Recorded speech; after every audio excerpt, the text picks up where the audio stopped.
Khubor shiteng sngi kumba khadar shiteng AA jong ka arpun riu tarik rempang hajar arpun riu Kawei kali Bolero kabadon yu number ML05Z0515 kalak kemding Kynsan hajan civil hospital Khubor bakadang Iaid. Kat kum kejinget hu jong nong nya ketika kali ulaya hu kat badang Iaid kami tidam thui bat bethai Kynsan najaka badon engine bat ulas sange no ya ketika kali harut surak.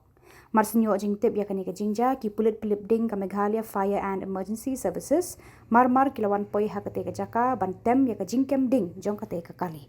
Ha kani kejingja mdon kanu kejingja ka pas ngosi lak no kejing julor ketika kali.